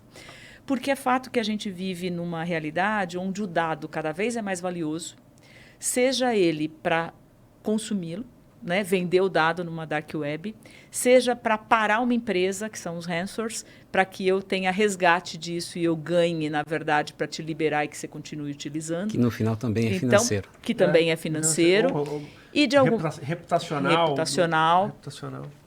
Então, de alguma forma, este mercado, se a gente puder chamar assim, ele cresce cada dia mais, né? E por mais tecnologia que você ponha para combater, né? Então, vai das tecnologias mais simples, ter um antivírus, né? Até tecnologias mais avançadas, ter sistemas que correlacionam logs para tentar entender que, tem uma invasão chegando aí. É fato que tem um elo nessas linhas de defesa que se chama pessoas. E essas só mudando cultura. E mudar cultura é uma coisa difícil. Então, um exemplo sempre que eu costumo dar, e nesses episódios recentes, né, que aconteceram, eles foram fruto desta realidade. Às vezes a gente trata o nosso dado com bastante displicência. Então, eu posso ter, por exemplo, um acesso dentro da BP, eu tenho um e-mail e uma senha. Aí eu vou me cadastrar para comprar algo em uma loja virtual. Usa o e-mail da BP. Aí eu uso o e-mail da BP e ponho a mesma senha, porque, gente, guardar muita senha para mim, né? E eu posso ser a pessoa que não tem, a gente chama de privilégio, mas privilégio tecnológico dentro da BP. Então, eu não sou uma pessoa que tem alto privilégio. Eu não chego, por exemplo, no Domain Controller, onde eu tenho todas as senhas. Eu não chego no banco de dados. Eu sou uma pessoa operacional que tem uma senha para logar lá na rede para fazer um pedido de compras. Né? Eu sou lá na área e eu peço para uma ordem de serviço, por exemplo. O que acontece? À medida em que eu tenho este comportamento no mercado, vamos supor que este e-mail foi mal cuidado tecnicamente pelo site onde eu fiz a compra e ele vazou. E vazou a minha senha. O que acontece com o hacker hoje? Ele usa essa senha para acessar, por exemplo, a rede da BP, do laboratório, de quem ele quer invadir. Na hora que ele entra, ele não tem nenhum acesso. Só que ele começa a fazer um processo lateral para encontrar. Então, ele instala, social. Ele vai instalando, ele começa a encontrar. Opa, mas esse outro menino aqui, ele é administrador do computador. Opa, vou ver o que ele digita de senha. Eu já pego. Aí vai mais um pouquinho, opa, consegui chegar, investiguei a rede. Demora. Ou seja, ele aumenta o seu privilégio e aí ele invade. Eu queria fazer uma pergunta para você. Olha o nível, hein? Essa aqui vai ser para o conselho da LGPD. Cara, um site de varejo X teve um vazamento de dados e esse vazamento de dados talvez não afete o varejo, né? Porque o cara vai tentar comprar o antifraude do banco que está bem avançado, vai bloquear a operação, mas vai afetar diretamente o usuário e senha dele no BP. Vai. No BP, num hospital qualquer. Vai. E pode entrar, pode indisponibilizar, você pode deixar de fazer o exame, você pode deixar de ter o prontuário. Você pode morrer por uma falta de que o prontuário teria um apoio à decisão, que vai fazer com que a droga seja prescrita na dose errada e eu entrego a droga errada e eu mato o paciente. E aí, olha que interessante, gente, isso é muito importante. Olha só o nível que a gente está. Então, tá bom, tivemos um problema. Esse problema aqui de invasão que aconteceu ou de um acesso, não vou nem chamar de invasão, um acesso inadequado num hospital, causou todo esse dano. Mas a origem é desconhecida. Ninguém vai saber de onde veio essa senha e esse usuário vazado. Se foi de um varejo, se foi de um cadastro, de um e-mail, o que foi. Mas quem que deveria ser... Qual que é a punição? A punição seria do varejo, do e-mail, desse outro site? Ou a punição é de quem sofreu o ataque? Para vocês verem que os problemas de segurança de dados, segurança da informação, não é uma coisa de uma pessoa, de uma empresa. Ninguém está querendo fazer alguma coisa para errar, é uma coisa sistêmica. O próprio governo, nesse exato momento, com as suas senhas armazenadas nos seus bancos de dados, podem estar causando problema para empresas privadas. As empresas privadas vão multar o governo porque o governo vazou uma senha lá do cadastro da Caixa, se era em Caixa ou cadastro único de alguma coisa do governo. Então, eu não estou aqui dizendo que isso acontece, estou só provocando para uma reflexão. Né?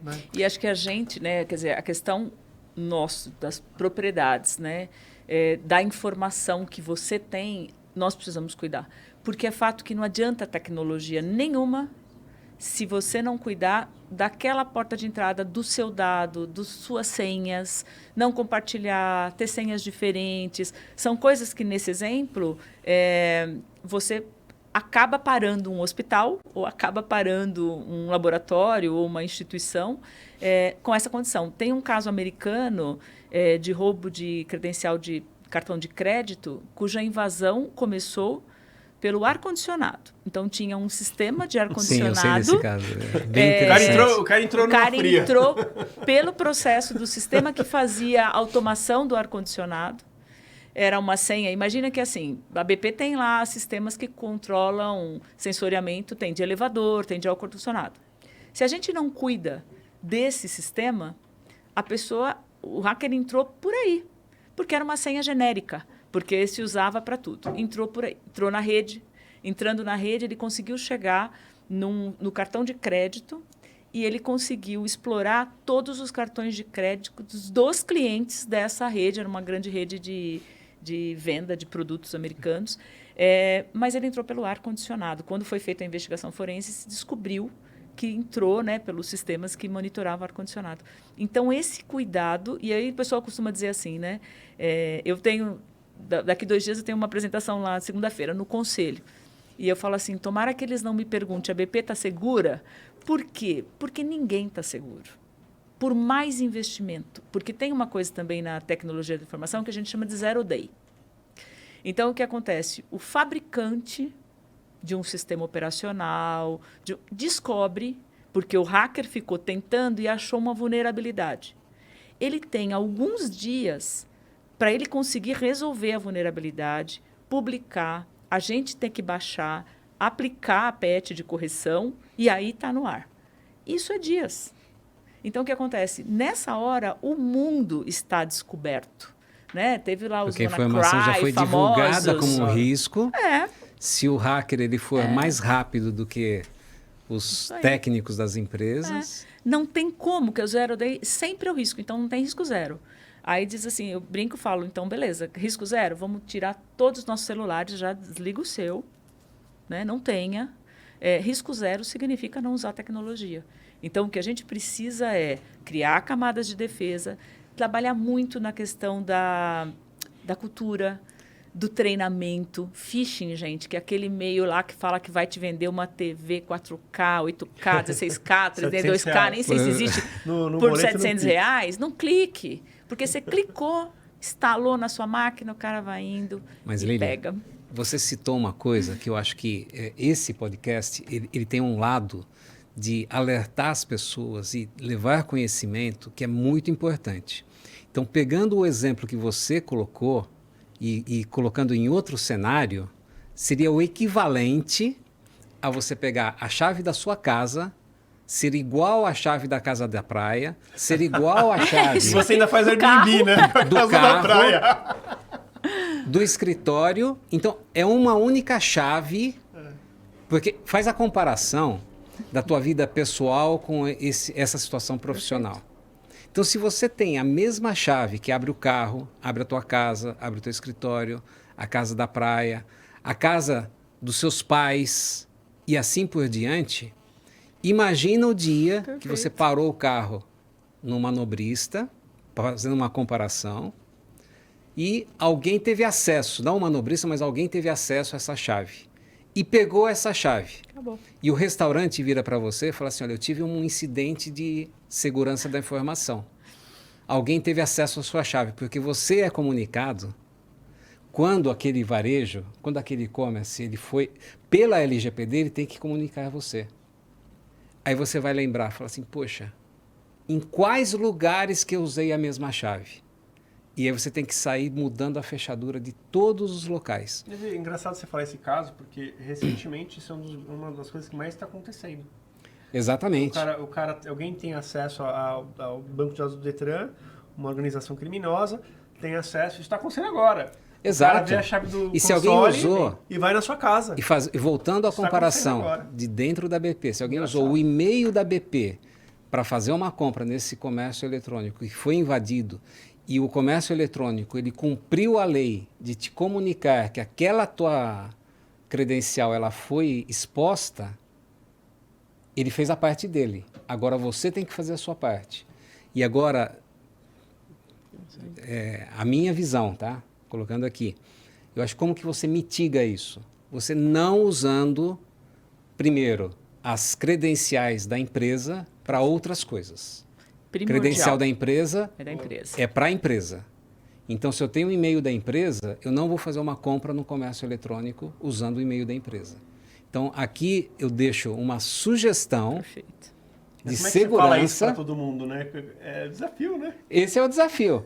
Mas esse exemplo da chave do carro, da casa da praia, da casa dos pais, eu acho que deve sensibilizar todo mundo.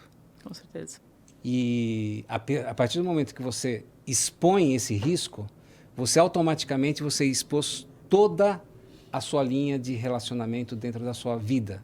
E se você não faz isso na sua vida, e não fazemos, via de regra, por que a gente vai fazer usando o e-mail da BP para todas as outras relações?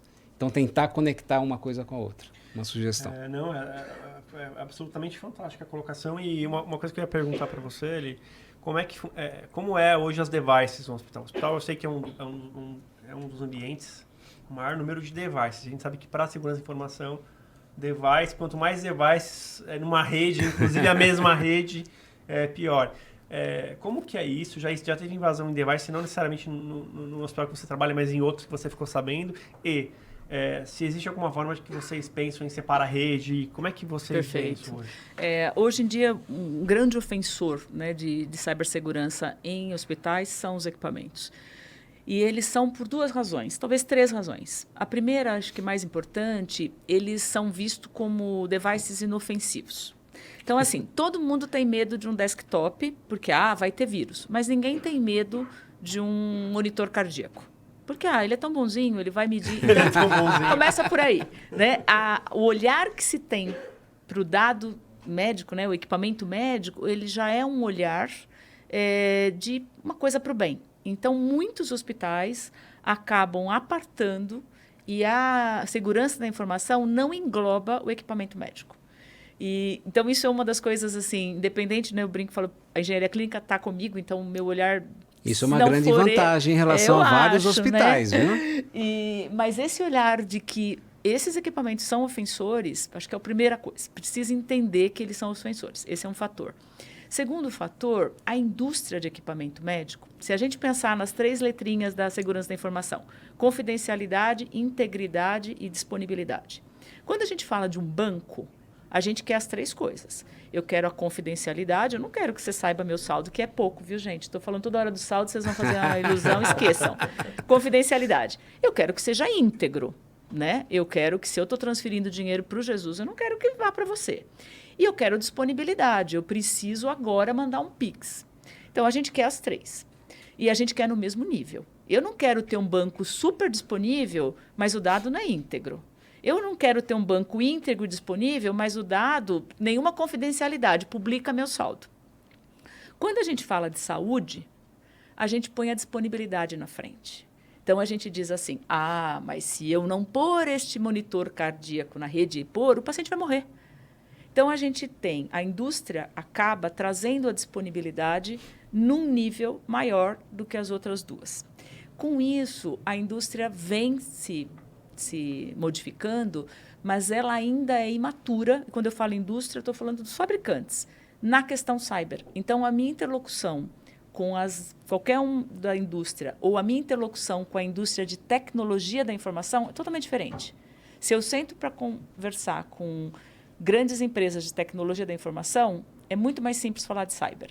Se eu chego para conversar com a indústria de equipamento médico, o próprio key account que me atende, pergunto, mas não tem interlocução. Então, acho que esse é o segundo ponto importante. Como que a gente também alavanca o índice de maturidade da indústria dentro disso? A gente já teve casos, a mesma senha de tomografia do root, né, para acessar tudo, era o mesmo. No Oswaldo, no BP, no Sírio, no Einstein, porque o fabricante entregava uma mesma senha e você, como cliente, não podia mudar. Imagina o risco que é isso. Né? Eu sei a senha dentro da BP, eu vou lá no Sírio e posso causar um dano lá. Então, isso já modificou, mas foi assim uma época. Então, é legal, é importante você que está sendo muito transparente falar o que já melhoramos. Já melhoramos. E o terceiro ponto é justamente o olhar de que, aí sim, dentro do hospital, de que essa disponibilidade ela não pode ser posta em detrimento da confidencialidade e da integridade. É claro que se a gente está numa zona de guerra, eu posso até abrir mão dos outros porque eu vou salvar a vida. Mas dentro, por exemplo, a gente tem um caso, posso falar tranquilamente, nós compramos um modelo de monitor cardíaco, esse modelo chegou, nós colocamos numa bancada para fazer testes, né, porque ele vai para a rede. E o que nós descobrimos? Ele tinha um sistema operacional que nem patch de correção de segurança tem mais. Então, imagina o que isso significa numa rede. Né? O WannaCry, em vez de entrar pelo computador e pelo e-mail, ele vai entrar pelo monitor cardíaco, porque vai chegar na rede e vai entrar por lá. Quando a gente chamou a indústria e disse, olha, eu preciso que isso se resolva. Eles disseram, não, então vamos fazer o seguinte, a gente vai tirar da rede. Não posso, porque eu tenho que integrar no prontuário. Né? A enfermeira hoje ela não digita mais a temperatura, ela é tudo integrado. Eu tenho que deixar na rede. Então vamos momentaneamente ligar só na central. E eu vou fazer o seguinte, eu vou trazer as atualizações pelo pendrive. Daí imagina a privacidade do dado, né? Eu espeto o pendrive, levo os dados. Eu falei, não. Né? Aí o que aconteceu? Essa indústria... Só com o dado do... Né? Esse fornecedor foi sensível o suficiente por nos entregar um modelo mais avançado pelo mesmo preço. Porque na hora que a gente sentou na mesa, falou, cara, não dá. Eu não posso pôr isso na rede. Você quer que eu fale que assim que está esse equipamento? Não. E ele entendeu e disse, não. Então, ok, trocou e aí veio o modelo. Então, quando a gente olha para isso, tem casos no mundo, né? Eu hoje tenho equipamentos de monitor cardíaco, equipamentos de imagem na rede. Então, você tem segmentação de rede. Quando você tem acesso remoto, você tem que ter firewall ponto a ponto, porque GE, Siemens, Philips entram para fazer manutenção remotamente. Então, cuidar dessa segurança precisa Renovar existir. O acesso de tempos em tempos. Renovar, múltiplo fator de autenticação, porque quando sei lá, vou falar os 3, né, porque eu não estou falando de nenhum deles, mas quando a GE, Philips ou Siemens manda alguém embora, eu não sei. E quem garante que esse cara que está com acesso no meu ambiente não vai maldosamente, porque está com raiva da empresa que ele trabalhava? Então, eu preciso ter múltiplo fator de autenticação, que é uma maneira de mitigar um pouco essas questões. Então, esse ambiente. E tem casos no mundo relatados já, por exemplo, de invasão em bomba de infusão, modificar a droga prescrita pelo médico e matar o paciente. Modificação de laudo. Já teve uma morte por conta disso? Já teve, com bombas de infusão, onde, na verdade, foi alterado as dosagens. E aí cara, os você pacientes... Imagina um hacker... Cara, um cara que faz isso, ele tá não sendo é muito um ruim, né? criminoso. Esse cara é um... Sabe, é um... E Nossa, tomógrafos... Assassino. Ele é um assassino. É um assassino. É o assassino cibernético. Nossa, né? no hospital, assim, segurança da informação é importante, né? Importante. No banco roubam dinheiro, mas no hospital matam uma pessoa. É isso aí. Então E Lilian, imagina então os devices que estão na nossa casa, que a gente compra na Santa Efigênia, ou importa, gente, né? Vem câmera, ai que legal, eu monitoro a minha casa, eu tenho uma câmera e eu uso... Tem uma máxima, gente, se é de graça não é seguro. Então, assim, se você tem câmera na sua casa e o upload que você faz é de graça, não é seguro. Se você usa aplicativos de Agile, de tudo, e não é cobrado, não é seguro. Não tem almoço grátis. Não tem. Então, assim, Exatamente. não é. A gente vive isso também dentro das empresas. Às vezes pode até ser de graça, de boa fé mas o cara não vai ter dinheiro para manter aquilo seguro, porque ele não vai cobrar. Não vai. Então, o que acontece? A gente tem que cuidar, e principalmente as empresas, muitas vezes a gente acaba tendo pressão para usar, para falar, poxa, mas eu uso um aplicativo, ou então, por exemplo... mesmo um drive qualquer que você vai ter para liberar os seus acessos. Existe contas free? Existe. Ótimo, você como pessoa física sabe o que você põe, agora a empresa não pode ter. O elo mais fraco de uma segurança da informação, ele sempre é a pessoa. Sempre é. Seja em qual momento que estiver dentro desse processo. O comportamento nosso, em geral, é mandatório para a segurança da informação. A gente tem as responsabilidades técnicas, claro.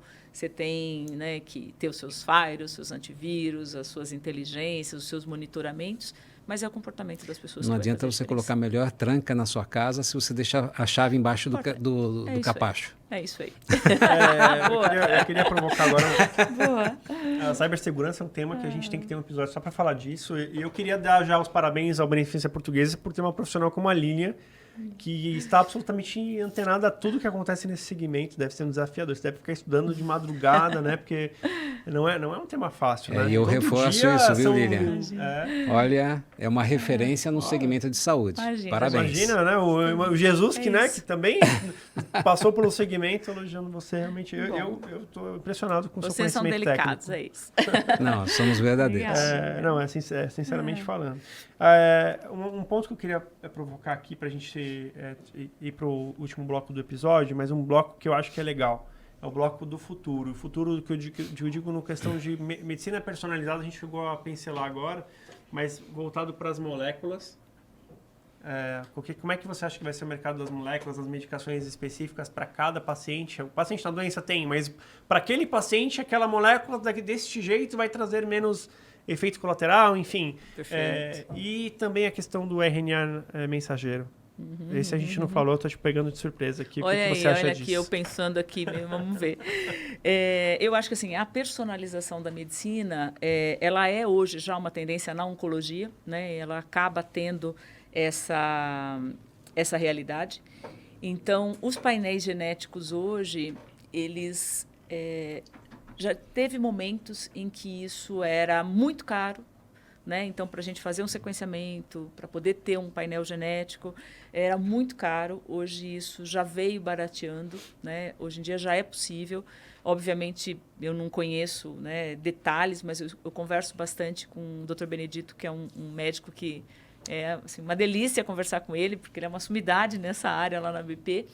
E ele explica muito, né? Quer dizer, que hoje você tem painéis específicos que você busca, de genética, mas você tem um monte de informação dentro do DNA que ainda não foi nem explorada, né? E essas informações é as que possibilitam que você crie, por exemplo, uma droga específica para aquela patologia, para aquele tipo de paciente. Então, quando a gente pensa em dado genético, quando a gente pensa no conteúdo da doença, quando a gente pensa na voz, quando a gente pensa nisso tudo junto, né, na imagem, numa tomografia que você faça, é a grande saída. E a indústria vem trabalhando com esse tipo de situação para ser mais certeiro naquela doença. Na oncologia tem, né, por exemplo, o CAR-T, que é um tipo de processo onde o paciente, obviamente, tem que ter uma indicação, está num estágio da doença que vai ser alvo disso.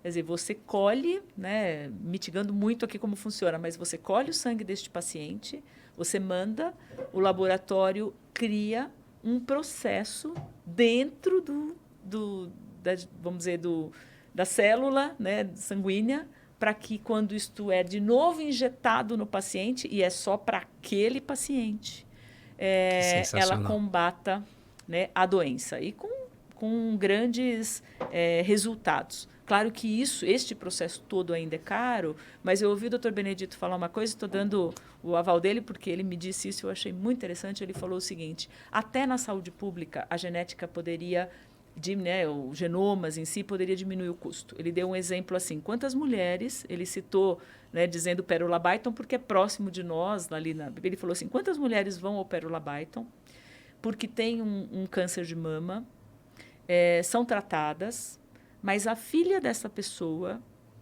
que pode ter também, só vai ter o acesso quando ela adoecer. E ela vai ser cara para ser tratada pela saúde pública. Será que se fizéssemos, né, Posso fazer uma provocação? Claro. Não é só a saúde pública. Não, em geral, é a família, é o cuidado. E aí, depois disso, se a pessoa vier a falecer, é a pensão para a família, é o atendimento da assistente social. Tudo. É absolutamente caro. Tudo. E quanto antes você pega, claro que a gente tem no mercado assim, né, o caso extremo, todo mundo soube da Angelina Jolie, que ela resolveu, né, partir para um processo de retirada de mamas. Tudo bem, esse é um caso extremo, mas que ocasionado por um estudo de genoma que a probabilidade de ela ter as doenças era muito grande. Claro que nós estamos falando de um caso extremo, que se tornou público, mas é fato que a gente pode se antever. Então, a própria genética, além de eu criar drogas que combatam, eu posso fazer uma prevenção muito mais facilitada. E quando você cruza, né, um perfil genético do paciente, a gente tem um sistema lá dentro da BP, que é um sistema que faz as árvores genealógicas, vamos chamar assim. Tem um outro nome, acho que é heredograma, mas mais ou menos isso. E o que ele faz? Ele vai pondo o perfil genético das famílias. E aí você encontra um cruzamento lá em cima, que este primo vai ter a doença.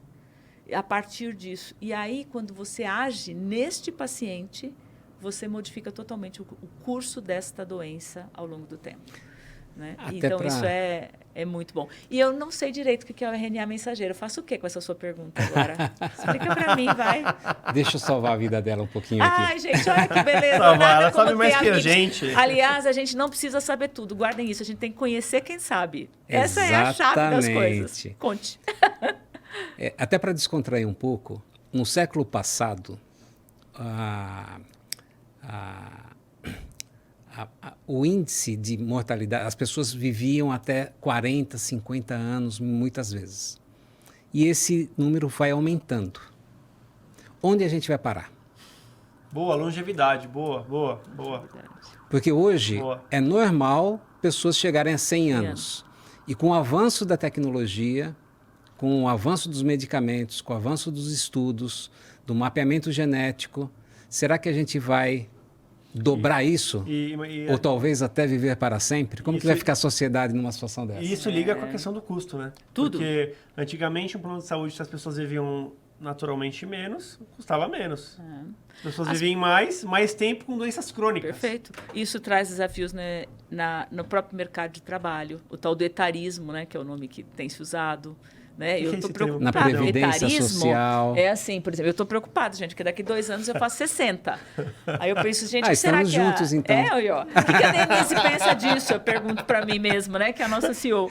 Porque eu falo, poxa, meu pai, com 60 anos, aposentou. Né? E eu acho que ainda posso trabalhar um pouco mais. Então, também, como é que a gente vai? Né? As pessoas têm a tendência à longevidade. Claro que tem que ser com qualidade de vida. Sim. Né? Então, tem que fazer exercício para se prevenir, tem tudo isso. Mas como é que a gente vai também trabalhar esse mercado de trabalho? Porque é fato que INSS nenhum conseguirá dar conta de tudo isso. Né? Então, reformas são necessárias. Exatamente. Mas como é que a gente põe, né, essas pessoas? De que forma? Então, essa longevidade, ela é fascinante por um lado, né, mas ela precisa de muito processo de estudo, muita cultura de por que não, né?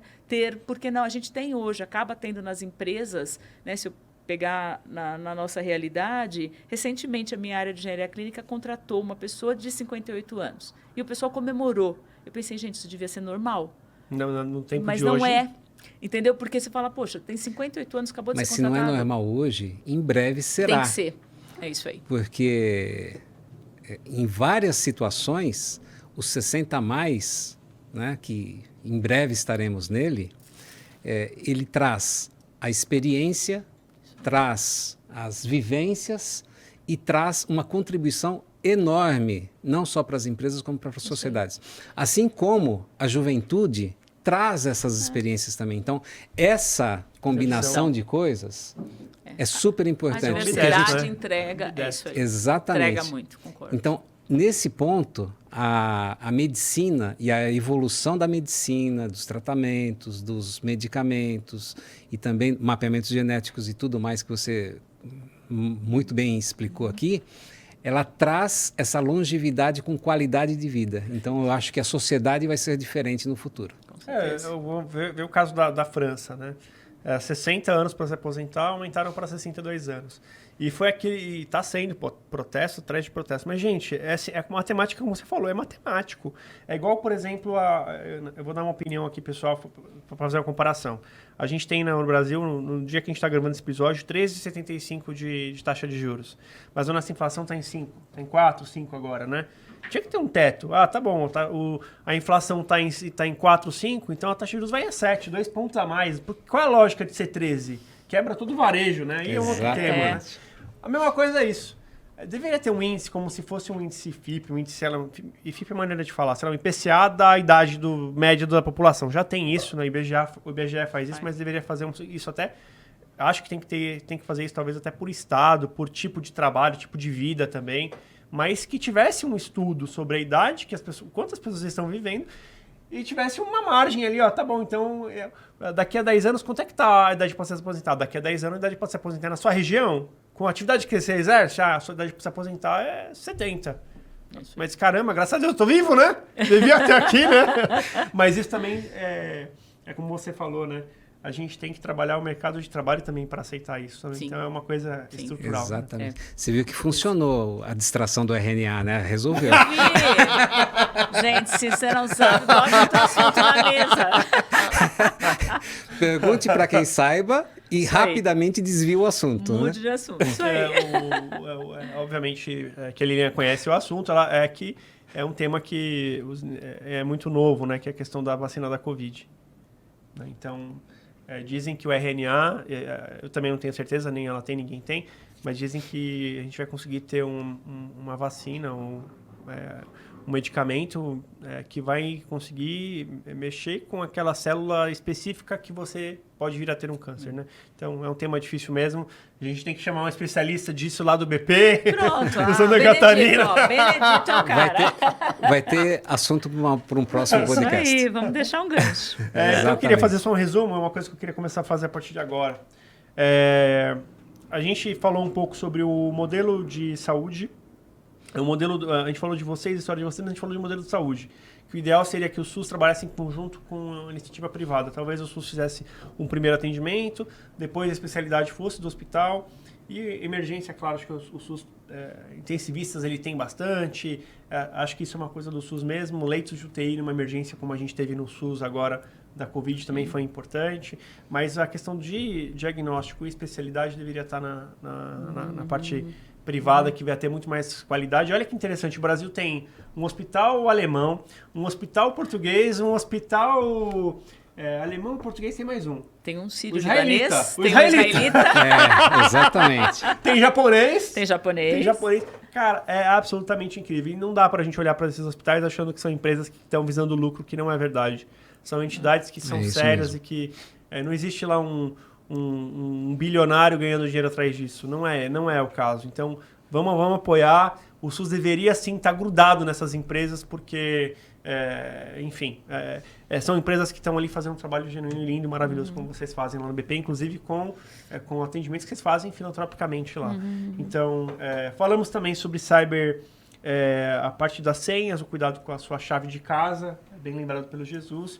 Falamos sobre as devices, a invasão de devices, isso também acontece na sua casa, numa câmera, por exemplo. Aconteceu um caso no mundo de um infusor de medicação que pode gerar uma morte de uma pessoa, nesse caso até gerou. Falamos sobre a telemedicina e como isso está melhorando. Ainda há ainda existe uma diferença social que precisa ser alcançada. O SUS não tem tanto acesso, a iniciativa privada já está navegando um pouco mais. E falamos da medicina personalizada com moléculas específicas, e também a questão da longevidade e só artificial na medicina. Perfeito. E fala também sobre essa tecnologia chamando o profissional? Benedito. Convite ao vivo para o Benedito. Exatamente. Doutor Benedito, ele está convidado. Alguma consideração final, Jesus? Não, acho que foi maravilhoso. E falamos também sobre o uso do dado para melhorar todo o sistema e trazer mais benefícios de um sistema mais eficiente, com menos repetição de exames, com menos tirar as ineficiências e trazer também melhor qualidade de vida para as pessoas. Perfeito. Eu fiquei super feliz com essa conversa super gostosa, uma honra muito grande estar aqui do teu lado, Rafael. Obrigado. Uma honra muito grande estar participando junto com você, Lilian, que é uma referência no segmento de saúde. Parabéns. É isso, eu que tenho que agradecer mesmo, não é... São dois queridos aqui, vocês podem ter certeza, pessoas que eu gosto e que, quando eu recebi o convite do Rafael, não dá para falar não. A gente teve uns problemas de agenda, que as nossas agendas são sempre malucas, né, Rafael? Mas eu acho muito bacana o propósito, né, que ele tem, e o Jesus já é um amigo. Então, tá tudo certo. Foi uma delícia para mim também. Super agradeço. Estamos em casa. Gente, vocês fazem parte da nossa casa também, da nossa família. Obrigado pela audiência. Curtam esse episódio, compartilhem, sigam o canal, sigam as redes sociais, façam a divulgação de vocês, comentem um amigo, vai lá, marca seus amigos, né? E muito obrigado por você, obrigado pela sua audiência. Fica com Deus e até o próximo encontro. Tchau, tchau!